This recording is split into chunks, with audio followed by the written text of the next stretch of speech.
এখানে অনেকগুলা কওমি মাদ্রাসা আছে। সেদিনকে আপনাদের সাথে তারা সমান তালে লড়াই করে নাই?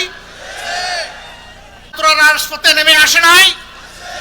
তারাও সমান তালে বুক চিতিয়ে যুদ্ধ করেছে, তারাও শহীদ হয়েছে, তারাও আহত হয়েছে, তারাও পঙ্গু হয়েছে। আফসোসের বিষয়, যুগ যুগ ধরে কওমি মাদ্রাসার শিক্ষা ব্যবস্থার প্রতি প্রত্যেকটি সরকার চরম অবহেলা প্রদর্শন করেছে।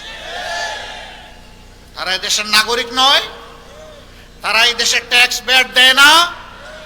তাহলে যদি সাধারণ শিক্ষা প্রতিষ্ঠান সরকার পৃষ্ঠপোষকতা দিয়ে থাকে, এই সমস্ত মাদ্রাসার যত্ন নিবে না কেন?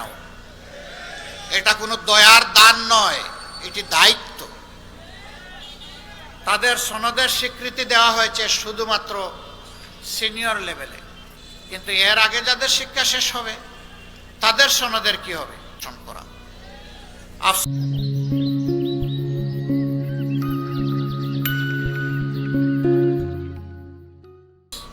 এতগুলা লোক হেফাজতের আন্দোলনে দুনিয়া থেকে বিদায় নিলেন, আল্লাহ তাদেরকে শহীদ হিসাবে কবুল করুন। আজ পর্যন্ত ছোট্ট একটা অনুষ্ঠানের মাধ্যমে সামান্য একটু তাদের প্রতি সম্মান প্রদর্শন করা হয়েছে, কিন্তু রাষ্ট্রের গুরুত্বপূর্ণ স্বীকৃতি তারা এখনো পাননি। কেন পাবেন না? তারা তো মানবিক মর্যাদার জন্য মহানবী মুহাম্মদুর রাসূলুল্লাহ সাল্লাল্লাহু আলাইহি ওয়াসাল্লামের সম্মানের পক্ষে জীবন বাজি রেখে দাঁড়িয়েছিলেন। ৯০-৯১ ভাগ মুসলমানের দেশে এই স্বীকৃতি তাদেরকে দিতে হবে।